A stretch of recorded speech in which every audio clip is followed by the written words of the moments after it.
Pakistan and the world in disorder affairs and Pakistan affairs के हर paper में पाकिस्तान ईरान रिलेशंस में अगर वर्ल्ड ऑर्डर की डिबेट है, पाकिस्तान की फॉरेन पॉलिसी को डिस्कस कर रहे हैं, तो वहां पर भी आप इस को डिस्कस कर सकते हैं। और उसके बाद एक वर्ल्ड ऑर्डर आता है, this is the final form of government जो it is moving towards multipolar. Scholars उसको यूनिपोलर मूवमेंट कहते हैं कि साउथ एशिया में आखिर रीजनल इंटीग्रेशन क्यों नहीं हो सकती। सार्सियंस नहीं कहलवाना चाहता कि अफगानिस्तान में जो वॉर होती है 1979 की, first rule of the politics जो फॉरेन पॉलिसी है वो स्ट्रेटेजिक ओवर स्ट्रेच का शिकार है।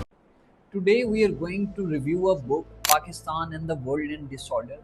और ये किताब आप तकरीबन current affairs and Pakistan affairs के हर पेपर में कोट कर सकते हैं। किस तरीके से कोट कर सकते हैं, क्योंकि इस बुक में बेसिकली उसने डिस्कस की हुई है ऑर्गेनाइजेशंस कि कोई भी ऑर्गेनाइजेशन जो है कब कामयाब होती है, सक्सेसफुल होती है। अगर आप रीजनल इंटीग्रेशन करना चाह रहे हैं किसी रीजन में, तो उसके लिए प्री रेक्विजिट्स कौन कौन से हैं। इसके अलावा पाकिस्तान ईरान रिलेशंस में आप इस किताब को कोट कर सकते हैं। इसके अलावा अगर आप ये वाला टॉपिक डिस्कस कर रहे हैं कि वर्ल्ड जो है वो आजकल का जो वर्ल्ड है वो बेसिकली डिसऑर्डर में है, क्योंकि डिफरेंट काइंड ऑफ टर्मोइल्स जो है वो फेस कर रहा है आजकल का जो वर्ल्ड ऑर्डर है, जिसमें राइज ऑफ चाइना है और बाकी बहुत सारे फैक्टर्स हैं। मल्टीपल क्राइसिस आपको दुनिया में दिखाई देते हैं। जो इंस्टीट्यूशंस बनाए गए थे, जो रूल्स बनाए गए थे, उनको चैलेंज किया जा रहा है नई रियासतों की तरफ से, जो रियासतें बेसिकली अजर्ट कर रही हैं खुद को, जैसे कि चाइना है, इंडिया है। सो अगर वर्ल्ड ऑर्डर की डिबेट है तो वहाँ पर भी आप ये किताब कोट कर सकते हैं। उसके अलावा अगर आप पाकिस्तान की फॉरेन पॉलिसी को डिस्कस कर रहे हैं तो वहाँ पर भी आप इस बुक को डिस्कस कर सकते हैं। सो इस किताब का रिव्यू करते हैं।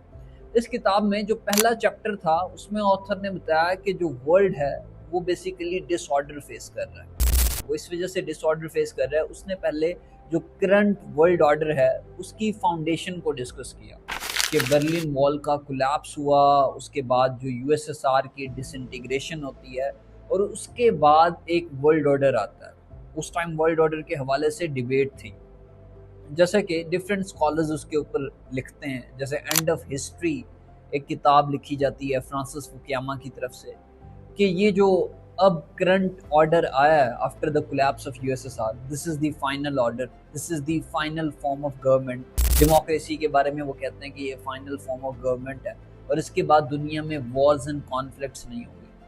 उसको डिस्कस किया ऑथर ने। उसके बाद उन्होंने क्लैश ऑफ सिविलाइजेशन को भी डिस्कस किया और करंट सिनेरियो में बताया कि जो राइज ऑफ चाइना है वो बेसिकली इस करंट रूल बेस्ड ऑर्डर को थ्रेट है।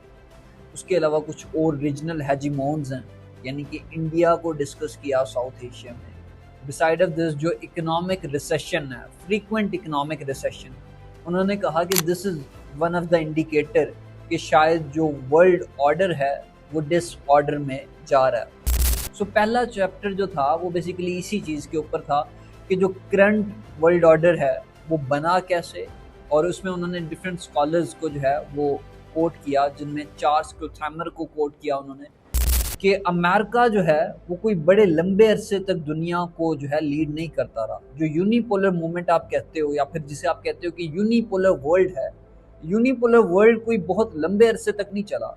स्कॉलर्स उसको यूनिपोलर मूवमेंट कहते हैं, यानी कि 10 से 15 साल अमेरिका ने लीड किया। 2008 तक, 2005 तक वो कहते हैं अमेरिका ने रूल किया, लेकिन इससे ज़्यादा अमेरिका ने रूल नहीं किया। सो इसके अलावा वर्ल्ड जो था वो यूनिपोलर नहीं रहा, बाईपोलर रहा। और अब जो करंट डिबेट्स हैं वर्ल्ड ऑर्डर के हवाले से, उसमें ये कहा जाता है कि world is moving towards multipolarity. ये तो उनका पहला चैप्टर था कि वर्ल्ड इन डिसऑर्डर के ऊपर।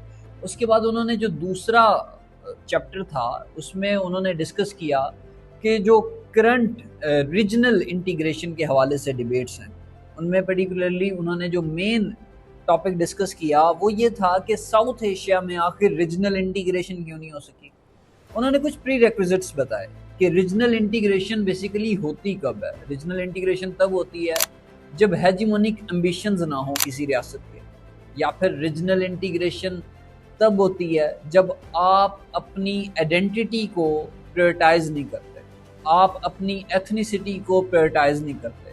उन्होंने डिटेल में डिस्कस किया कि ये सारी चीज़ें साउथ एशिया में मौजूद हैं। साउथ एशिया में इस वजह से रीजनल इंटीग्रेशन कामयाब नहीं हो पाती, क्योंकि यहाँ पर जैसे हमने एक ऑर्गेनाइजेशन बनाई, उन्होंने डिस्कस भी किया उसको, सार्क को, कि सार्क इस वजह से कामयाब नहीं हो सकी क्योंकि यहाँ पर कोई भी सार्सियंस नहीं कहलवाना चाहता। जैसे कि अगर आप डिस्कस करें यूरोप को, तो वो जो जर्मनी का बंदा है वो अपने आप को यूरोपियन कहलवाता है। सो यहाँ पर हम लोग अपनी आइडेंटिटी के ऊपर कॉम्प्रोमाइज़ करने के लिए तैयार नहीं है। दिस इज़ द रीज़न कि यहाँ पे इकोनॉमिक इंटीग्रेशन और रीजनल इंटीग्रेशन के जो आइडियाज़ हैं वो आपको सक्सेसफुल होते हुए नहीं दिखाई देते। इसके अलावा ऑथर ने अफ़गानिस्तान के ऊपर जो है एक चैप्टर डिस्कस किया, और उस चैप्टर में डिटेल में बताया गया कि अफ़गानिस्तान में जो वॉर होती है 1979 की, व्हेन सोवियट्स इन्वेडेड अफ़गानिस्तान, और फिर उसके बाद जो पीस के हवाले से डिबेट्स बाद में चलती हैं, यानी कि 9/11 के बाद जो अमेरिका की इन्वेजन थी इन अफ़गानिस्तान, एंड 2014 से ऑनवर्ड्स जो डिबेट्स थी कि किस तरीके से विदड्रॉल किया जाए, एविक्शन कैसे की जाए अफगानिस्तान से। और यहाँ पर ऑथर लिखते हैं कि अफगानिस्तान को क्योंकि ग्रेवयार्ड ऑफ द एम्पायर भी कहा जाता है, सो यहाँ पर वो कहते हैं कि first rule of the politics, don't invade Afghanistan. So उसके बाद एक चैप्टर जो था वो ईरान के ऊपर था, इस्लामोफोबिया के ऊपर भी एक चैप्टर लिखा, जिसमें क्या उन्होंने डिटेल बताया कि जो टेररिस्ट ऑर्गेनाइजेशंस हैं, यानी कि अलकायदा और फिर बाकी जो टेररिस्ट ऑर्गेनाइजेशंस हैं, वो बेसिकली इस्लाम का इमेज मलाइन करती हैं, जिसकी वजह से इस्लामोफोबिया फैलता हुआ दिखाई देता है आपको। पाकिस्तान ईरान रिलेशंस के ऊपर भी एक चैप्टर मौजूद था, और आखिरी जो 2-3 चैप्टर थे वो पाकिस्तान की फॉरेन पॉलिसी के ऊपर थे। और उन चैप्टर्स में ऑथर ने डिस्कस किया कि पाकिस्तान की जो फॉरेन पॉलिसी है वो स्ट्रेटेजिक ओवर स्ट्रेच का शिकार है, और उस स्ट्रेटेजिक ओवरस्ट्रेच को आप कैसे एक्सप्लेन कर सकते हो, because we are involve in war with Afghanistan, उसको जाहिर आप टेररिज्म की वॉर कह सकते हो। सिमिलरली आप इंडिया के साथ भी इन्वॉल्व हो, वो वाला जो बॉर्डर है हमारा वो भी पोलराइज्ड है। इसी तरीके से टेररिज्म की एक सेपरेट हेडिंग भी आप यूज़ कर सकते हो। सो ये वो फैक्टर्स हैं जिसकी वजह से हम स्ट्रेटेजिक ओवरस्ट्रेच का शिकार हैं, और ये स्ट्रेटेजिक ओवरस्ट्रेच बेसिकली पाकिस्तान की जो आर्मी है उसको स्ट्रेटेजिक ओवर एग्जॉस्शन की तरफ लेकर जा रहा है। और यहाँ पर ऑथर ने फिर किताब को कंक्लूड किया कि हमें लो रिस्क फॉरेन पॉलिसी के साथ जाना चाहिए, क्योंकि हमारी जो इकॉनमी है वो कोई इतनी बेहतर नहीं है। हमारी इकॉनमी तो वैसे ही डिपेंडेंसी सिंड्रोम का शिकार है। सो जब तक इकॉनमी बेहतर नहीं हो जाती तब तक हमें लो रिस्क फॉरेन पॉलिसी के साथ जाना चाहिए। तो ये थी हमारी आज की वीडियो, आपसे मुलाकात होगी अगली वीडियो।